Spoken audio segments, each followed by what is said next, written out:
وقت کا ایک بادشاہ تھا، اس نے نا اعلان کیا کہ جب میں فوت ہوں گا تو میرے ساتھ رات ایک قبر میں جو شخص گزارے گا، میں اپنی ساری زمینیں جائیدادیں ہر چیز اس کے نام کر دوں گا۔ اپنے وزیروں سے یہ بات کی تو انہوں نے کہا، وزیروں سے کہا گیا کہ آپ اس شخص کے نام میری ہر چیز لگا دینا جو میرے ساتھ ایک رات گزارے گا قبر میں۔ تو کچھ ہی دنوں بعد اس وزیر کا، اس بادشاہ کا ٹائم آ گیا، تو وہ بادشاہ جو تھا وہ فوت ہو گیا۔ تو گاؤں کا ایک بزرگ تھا، اس نے کہا تھا کہ میں بادشاہ کے ساتھ ایک رات قبر میں گزاروں گا۔ بادشاہ کو نہلایا گیا، کفن دیا گیا، قبرستان میں لے گئے، دفنا دیا گیا، اور اس بزرگ کو بھی بادشاہ کے ساتھ ہی دفنا دیا گیا۔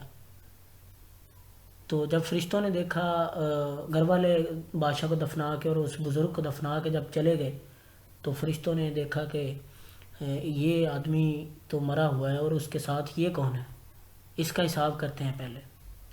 تو اس بزرگ کا جب حساب ہونا شروع ہوا تو وہ، اس کے پاس ایک گدھا گاڑی تھی، تو وہ لوگوں کا سامان لے کے ایک جگہ سے دوسری جگہ جایا کرتا تھا۔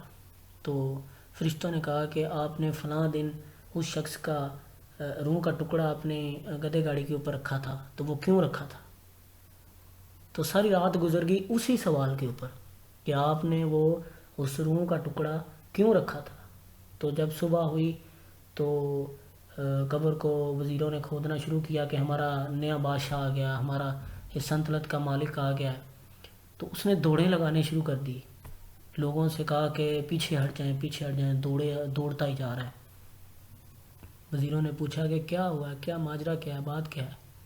تو اس نے بتایا کہ ساری رات ایک روح کے ٹکڑے کے اوپر گزر گئی ہے، میرے سے ساری رات اسی کا جواب نہیں دے ہوا۔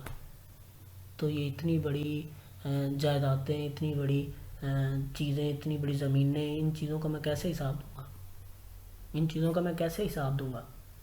سوچیں اور اللہ سے ڈریں۔ یہ میسج، یہ سٹوری سنانے کا یہ مقصد ہے کہ اللہ سے ڈریں، لوگوں کے اوپر ظلم نہ کریں، کسی کا حق نہ کھائیں، صحیح فیصلے کریں، کیونکہ ان چیزوں کا حساب ہونا ہے۔ جب آپ اللہ کے ہاں پیش ہوں گے، اللہ کی عدالت میں پیش ہوں گے، تو ان چیزوں کا حساب ہوگا۔ آپ لوگوں سے پوچھا جائے گا کہ آپ نے یہ کام کیوں کیا، کسی کے اوپر ظلم کیا تو کیوں کیا، ان چیزوں کے بارے میں پوچھا جائے گا۔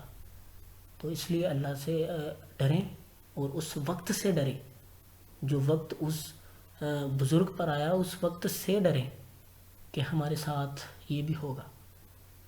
تو اللہ اور اس کے رسول کے مطابق زندگی بسر کریں، اور میں دعا کرتا ہوں کہ اللہ پاک ہمیں اللہ اور اس کے رسول کے مطابق زندگی گزارنے کی توفیق عطا فرمائے۔